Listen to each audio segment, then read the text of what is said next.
High everyone र मेरो episode 1 मा चाहिँ हामीले मेलबर्ग र अनि नाम्किला अनि एउटा सानो भिलेज थियो है। त्यो हामीले अलिअलि पोइन्टहरू मात्रै देखाएको थियौँ भने यहाँनिर चाहिँ फोटोलाई पार्कको अगाडि यहाँनिर एउटा डिक्याथ्लनको पनि स्टोर रहेछ, हेर्नु न। वाह है, म चाहिँ यहाँनिर अब एउटा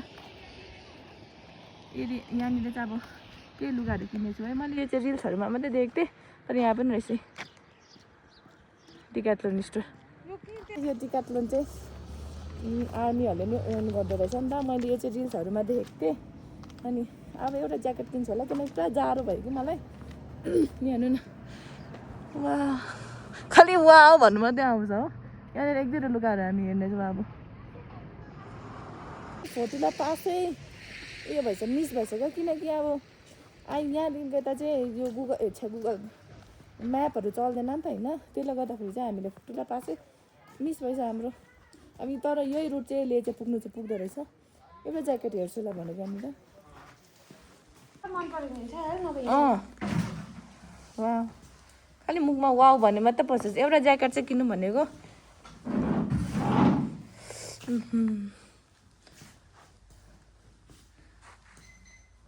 सी, यो चाहिँ हो डिक्याथ्लोन। ग्लोभ्सहरू पनि ए होइन, मजाको रहेछ। मैले यहाँनिर ज्याकेट पनि किनिसकेँ हो। अलिकति मैले चाहिँ ज्याकेटहरू पनि किनेँ, अरू होइन। मैले तिनीहरूले ज्याकेट पनि किनेँ। यति चिसो भएर थियो नि त, यिनीहरूले लेदा भन्दै थियो। तर मैले अर्को लिएको थिएँ, एउटा पफरवाला। त्यो चाहिँ विन्ड, त्यो साह्रै भित्र पस्दो रहेछ। अन्त यहाँ छेउमा चाहिँ क्याफे पनि छ। अब चाहिँ हामी यहाँनिर खाजाहरू खाएर त्यहाँदेखि हामी जानेछौँ। अनि गाइस, हामी चाहिँ अहिले यहाँ हिँड्दै होइन, अहिलेसम्म चाहिँ हामीले कति किलोमिटर कभर गरिसक्यो भन्दाखेरि चाहिँ नि इट्स डेटको अहिलेसम्म चाहिँ हामीलाई 1215 चाहिँ हामीले अहिलेसम्म कभर गरिसक्यो। अनि यहाँनिर चाहिँ यति ब्युटिफुल भ्यू छ है।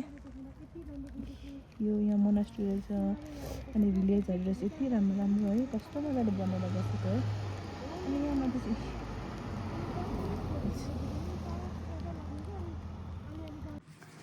अनि guys, we are here at moonland view point भनेर भन्दो रहेछ यसलाई चाहिँ है। यहाँ यस्तो दामी रहेछ। मैले चाहिँ यो यसो हेर्दा चाहिँ यो खनेर राखेँ यस्तो देख्दैछ है। खनेकै होला सायद। मुनल्यान्ड भ्यू पोइन्ट भन्दो रहेछ यसलाई चाहिँ। कति दामी देखेको।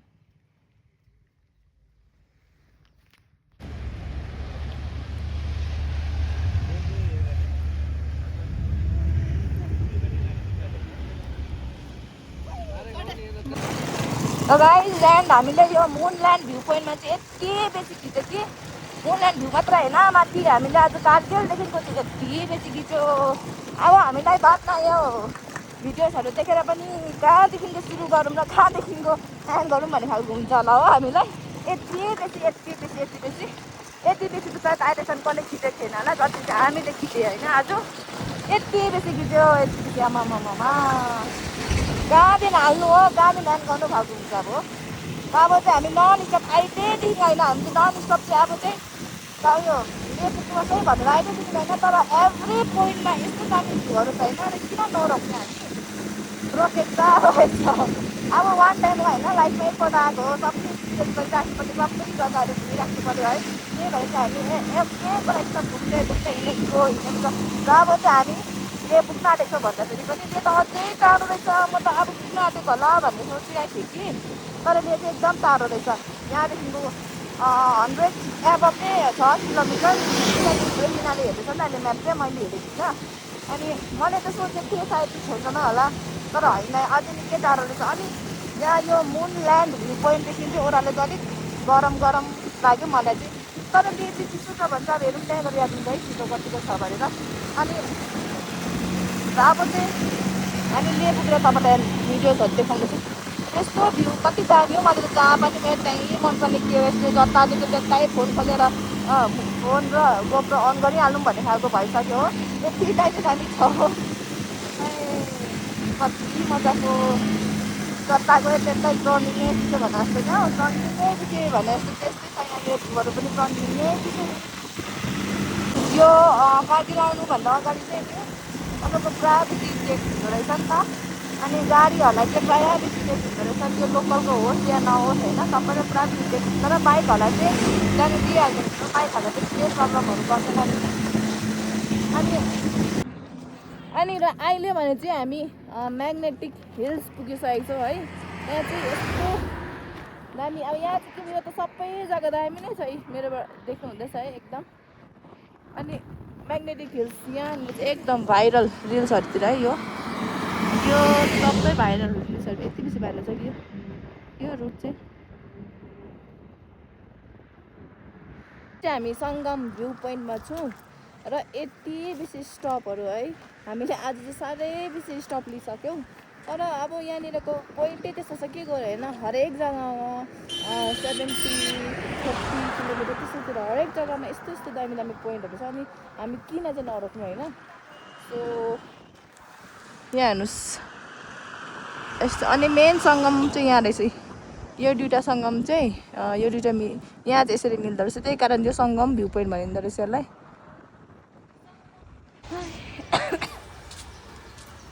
र त अहिले भने चाहिँ हामी यहाँनिर हाम्रो होमस्टेमा आइसकेको छौँ रुचिहरूले अनि आजको राइड चाहिँ हेक्टिक थिएन आजको राइड चाहिँ एकदम दामी थियो आजको राइड चाहिँ बेस्ट राइड भन्छु किनकि हामी हरेक पोइन्टमा रोकेर चाहिँ हामी फोटो भिडियोस लिएर आयो अनि यहाँ चाहिँ छ मेरो बाइक यहाँ चाहिँ पार्किङ चाहिँ अलिक छैन रहेछ अनि यहाँनिर राखिदियो यहाँ एलिनाको अनि यहाँ माथि राख्नु भन्दै थियो पार्किङ तर अलिक कता हो यति बेसी ट्राफिक हो यता र उता फेरि जतापाइ त्यतै गाडीहरू हिँड्दो रहेछ हो म त एकछिन त उता अल्मलेर हो अनि अब चाहिँ हामी रुममा गएर फ्रेस भएर चाहिँ एकछिन रेस्ट गर्नेछौँ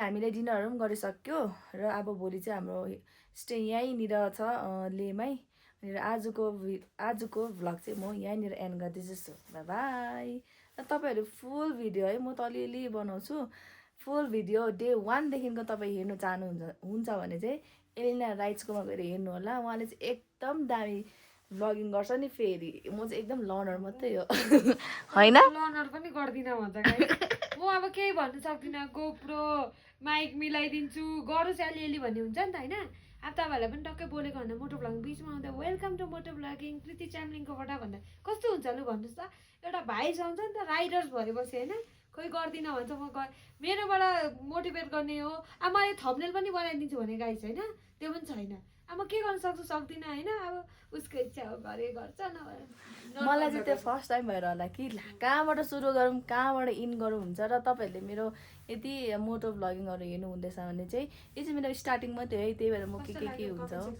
सो कस्तो लाग्यो तपाईँहरूलाई कमेन्ट सेक्सनमा गएर भन्नु होला सिकाउने यहाँ हो नि फेरि उसले भने यसरी सिकाउँछ नि सो बाई तँ बाई भन्